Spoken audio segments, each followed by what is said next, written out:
Guys, welcome back. आज हम जा रहे हैं दिल्ली 26 जनवरी की रिहर्सल परेड देखने के लिए।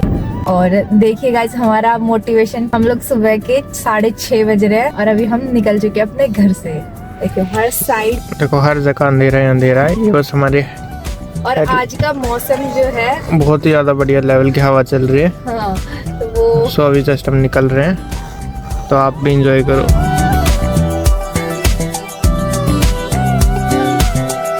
तो गाइस, हम लोग मेट्रो स्टेशन पहुंच चुके हैं और यहाँ पे आप देख सकते हो कितनी ज्यादा हवा चल रही है। बहुत ज्यादा चिलिंग वेदर है आज। और अभी हम मेट्रो के लिए जा रहे हैं ऊपर। आगे देखते हैं, 1 घंटे में पहुंच जाएंगे। 9 बजे से पहले हमें पहुंचना है, तो पहुंच ही जाएंगे तब तक। फ्रेंड्स, अभी हम पहुंच चुके हैं और हम अपनी डेस्टिनेशन की तरफ जा रहे हैं, कावेरी। हाँ, ये देखो यहाँ पर कावेरी आप लोगों को दिख रहा होगा। तो यहाँ से अभी और हमें चलना पड़ेगा। और गाइस देखो, आज बारिश हो रही है। पर आज के दिन ही बारिश होनी थी। हम लोग छाता लाए नहीं है। पापा ने सुबह ही बोला था कि छाता ले लेना, और हम लोग जल्दी में नहीं लेके आए। तो अब देखते हैं हमारा दिन कैसा रहने वाला है बिना छाता। तो फ्रेंड्स, हमने सारी चीज तो कर ली है, पर अभी भी बहुत ज्यादा भीड़ है और बहुत ज्यादा टेंशन वाला माहौल है। हाँ, और बारिश भी हो रही है ऊपर से। आना पता नहीं कुछ दिखेगा भी या नहीं दिखेगा। तो फ्रेंड्स, हम फाइनली पहुंच गए रेलवे सुरक्षा बल नेतृत्व में यात्री सुरक्षा संचालन और यहाँ बारिश हो रही है, पता नहीं परेड स्टार्ट तो हुई से संचालित लोकोमोटिव विनिर्माण और निरंतर भर्ती संस्थागत क्षमताओं को और मजबूत बनाया। 2000 तो गाइस, यहाँ सिक्योरिटी बहुत टाइट है और होनी भी चाहिए। मल्टीपल चेकिंग लेयर्स हैं, मेटल डिटेक्टर्स हैं। और अगर आप यहाँ जा रहे हो तो कुछ भी मत लेके आओ। नो बैग्स, कोई भी शार्प ऑब्जेक्ट्स नहीं, बस फोन, आईडी और बस अपने अंदर की देशभक्ति। देखो गाइस, अभी अनाउंसमेंट हो रही है, परेड शुरू होने वाली है। और देखो किस तरह से ये लोग बिल्डअप करते हैं। लिटरली पूरे गूज़बम्प्स वाली फीलिंग आती है इस मोमेंट पर। इस टाइम पे ही बारिश को आना था, क्योंकि पिछले इतने दिनों से बारिश का बिल्कुल भी आसार नहीं था और मस्त धूप निकल रही थी। पर जिस दिन हम लोग परेड देखने गए, उसी दिन इतनी खतरनाक लेवल की बारिश हुई, आप लोगों को दिख ही रहा होगा। और हमने पूरी परेड ही बारिश में बैठ के देखी। सबसे पहले नरेंद्र मोदी जी का काफिला शहीद स्थल पर पहुंचा और जहां पर उन्होंने हमारे वीर जवानों को श्रद्धांजलि अर्पित की। में लौ जलाकर उन्होंने देश के बलिदान देने वाले सभी सोल्जर्स की याद किया और उन्हें नमन किया। ये हैं अशोक चक्र अवॉर्डीज, जिन्होंने देश के लिए अपनी जान तक दांव पर लगा दी।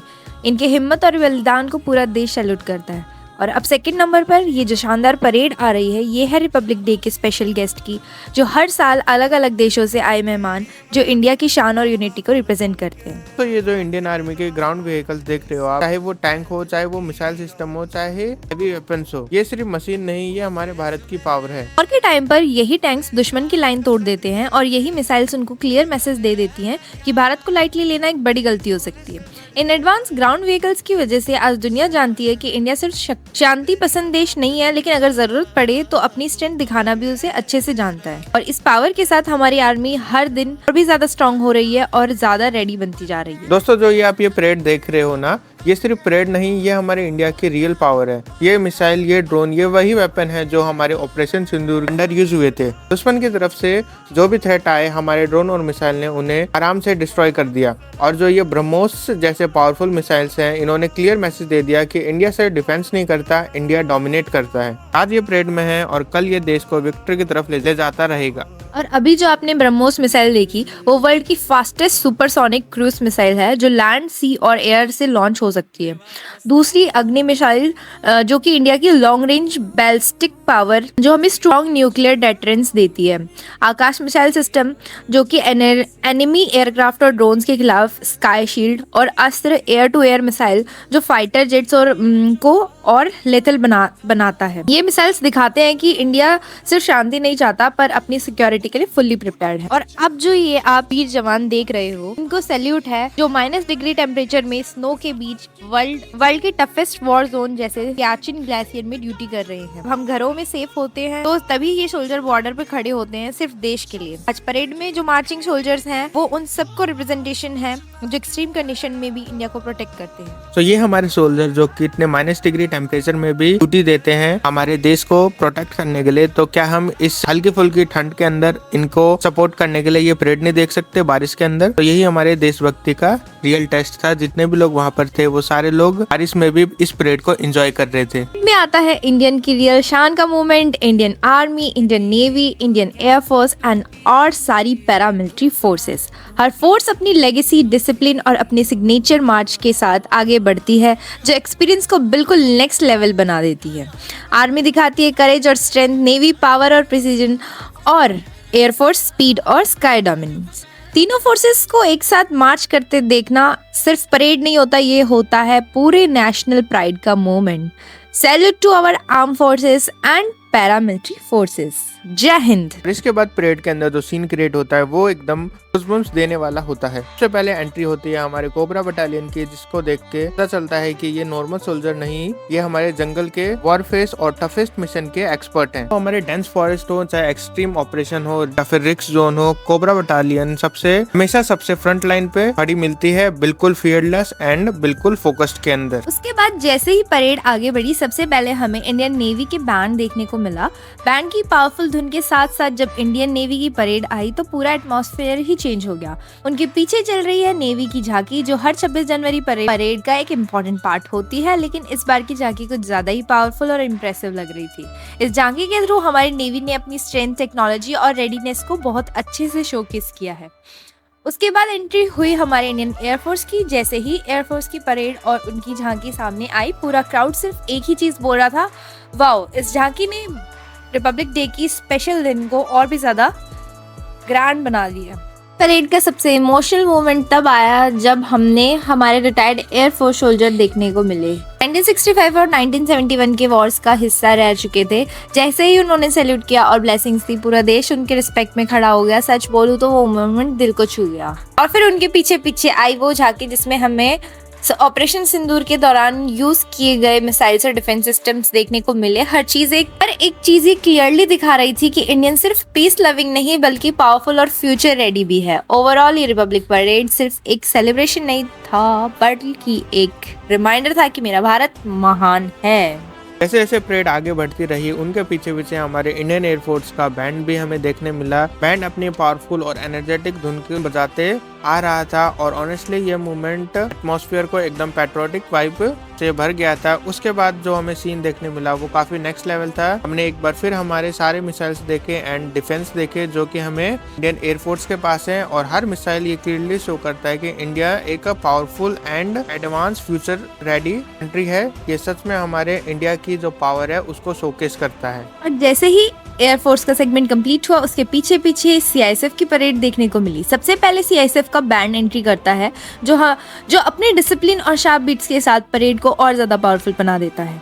बैंड के बाद जब सीआईएसएफ के सोल्जर्स सामने आए तो उनका फुल एंथुसियाज्म, कॉन्फिडेंस और डिसिप्लिन क्लियरली दिखता है। हर स्टेप परफेक्टली सिंक्रोनाइज, हर फेस पर डिटर्मिनेशन और देश के लिए डेडिकेशन। ये सोल्जर्स परेड करते हुए ये मैसेज दे रहे थे कि देश की सिक्योरिटी सेफ हैंड्स में है। ओवरऑल परेड का ये पार्ट सिर्फ एक डिस्प्ले नहीं था बल्कि एक रिमाइंडर था कि हमारी एयरफोर्स हो या सीआईएसएफ, हर फोर्स अपनी जगह 100% रेडी और कमिटेड है देश की रक्षा के लिए। और इसके बाद परेड का वो हिस्सा आया जो कि हमारे लिए पर्सनली बहुत ही स्पेशल था, क्योंकि इसके बाद एंट्री हुई हमारी पैरामिलिट्री फोर्सेस की सबसे बिगेस्ट फोर्स यानी कि सीआरपीएफ। ये वही फोर्स है जिसमें मेरे पापा भी एक हिस्सा है, और सच कहूँ तो इस फोर्स को देखते देखते हम छोटे से बड़े हुए हैं। यूनिफॉर्म का डिसिप्लिन, ड्यूटी का रिस्पेक्ट और देश के लिए वो डेडिकेशन, ये सब चीज़ें बचपन से ही हमारे घर के अंदर देखी है।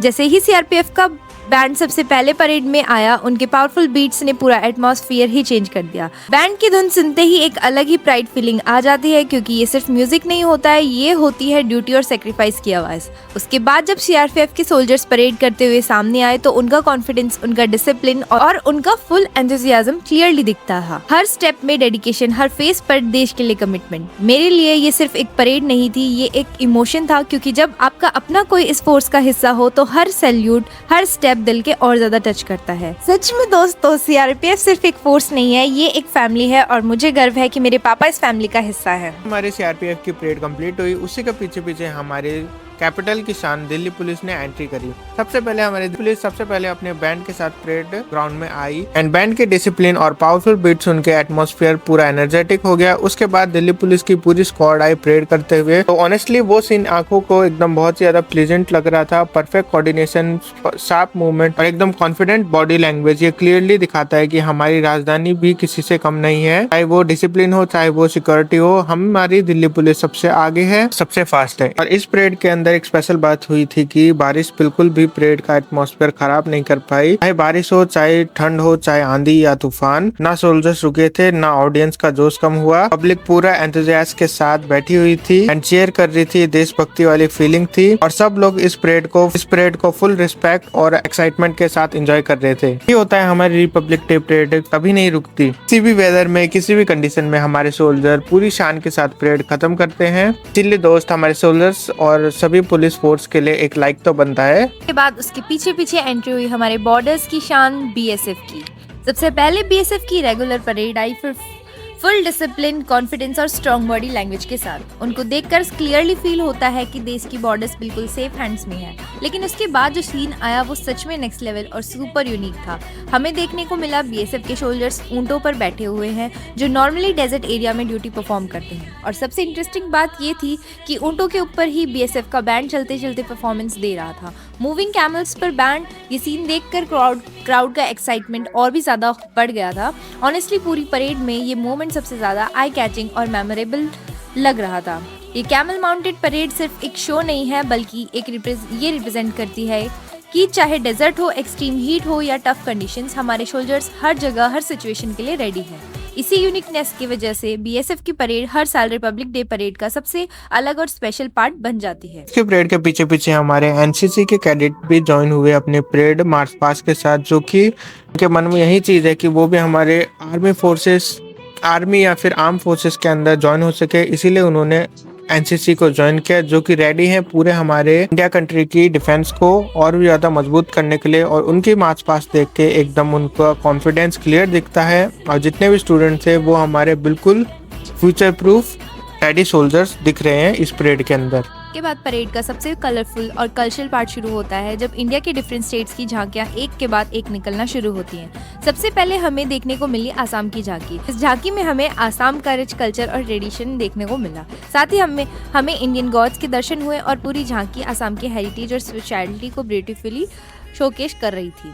उसके बाद एंट्री हुई गुजरात की झांकी की, जो कि काफ़ी इमोशनल और हिस्टोरिकल थी। इस झांकी में हमें महात्मा गांधी जी की जर्नी देखने को मिली, कैसे उन्होंने इंडिया को आज़ादी दिलाने के लिए स्ट्रगल किया और कैसे 1947 में हमारा देश आज़ाद हुआ। गांधी जी के प्रिंसिपल्स और उनका कंट्रीब्यूशन इस झांकी के थ्रू बहुत ही अच्छे से दिखाया गया। बाद हमें देखने को मिली तमिलनाडु की झांकी, जो काफ़ी यूनिक और पावरफुल थी। इस झांकी में तमिलनाडु का ट्रेडिशनल बुल गेम हमें देखने को मिला, जो वहाँ के कल्चर और ब्रेवरी को रिप्रेजेंट करता है। साथ ही ये झांकी सिर्फ ट्रेडिशंस तक ही नहीं लिमिटेड थी, बल्कि इसमें मॉडर्न टेक्नोलॉजी को भी बहुत अच्छे तरीके से शोकेस किया गया। ट्रेडिशन और टेक्नोलॉजी का ये कॉम्बिनेशन देखने में सच में बहुत ही इंप्रेसिव लग रहा था। बुल के साथ जो गेम दिखाया गया वो भी काफ़ी शानदार और एनर्जेटिक था और क्राउड के लिए ये एक मोमेंट काफ़ी एक्साइटिंग रहा।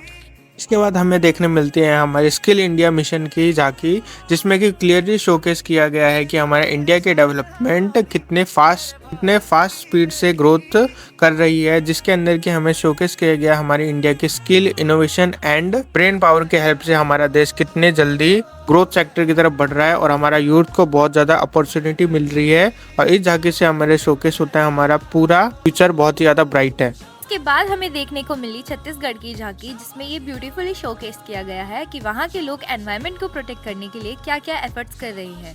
इस झांकी में दिखाया गया है कि कैसे डेवलपमेंट के साथ साथ नेचर का बैलेंस मेंटेन किया जा रहा है। बाद हमें देखने को मिली दंड से न्याय की ओर की झांकी, जिसमें न्यायालय और इंडिया के नए लॉज को क्लियरली शोकेस किया गया है। उसके बाद हमें देखने मिली हमें नागालैंड की झांकी, जिसका थीम था उनके फेस्टिवल से रिलेटेड, जो कि है हमारा हॉर्नबिल फेस्टिवल। इस झांकी में हमारे नागालैंड का rich tribal culture and traditional clothes देखने मिले जो कि उनके हेरिटेज को बहुत ही ब्यूटीफुली शोकेस कर रहा है। के बाद एंट्री हुई पंजाब की झांकी की। इसमें हमें गोल्डन टेम्पल देखने को मिला और साथ ही सिख रिलीजन से रिलेटेड काफी चीजें शोकेस की गई। ये झांकी पीस, डिवोशन और यूनिटी का स्ट्रॉन्ग मैसेज दे रही थी। फिर हमें देखने को मिली पीएम श्री स्कूल्स की झांकी, जिसमें ये दिखाया गया है कि कैसे हमारा एजुकेशन सिस्टम धीरे धीरे और बेटर होता जा रहा है। मॉडर्न क्लासरूम फैसिलिटीज और फ्यूचर रेडी स्टूडेंट्स। ये झांकी इंडिया के ब्राइट फ्यूचर को रिप्रेजेंट कर रही थी। उसके बाद हमें हमारे महाराष्ट्र की झांकी देखने मिली जिसमें कि गणेश चतुर्थी फेस्टिवल को बहुत ही ग्रैंड लेवल के एंड धमाकेदार तरीके से दिखाया गया और पूरा फेस्टिवल वाइब एंड डेकोरेशन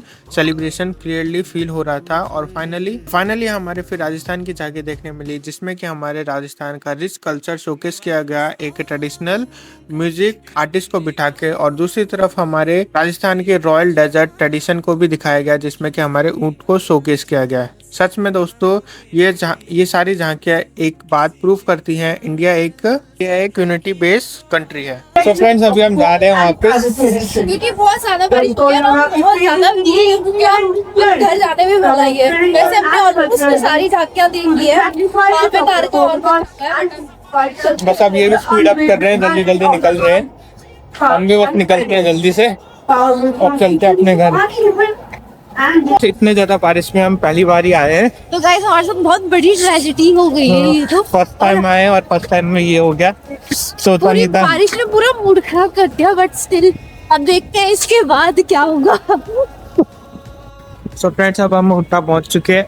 अब जल्दी से कार में बैठेंगे और हीटर ऑन करेंगे क्योंकि यहाँ पर बहुत तगड़ी हवा चल रही है। दिल्ली में हवा तो नहीं थी।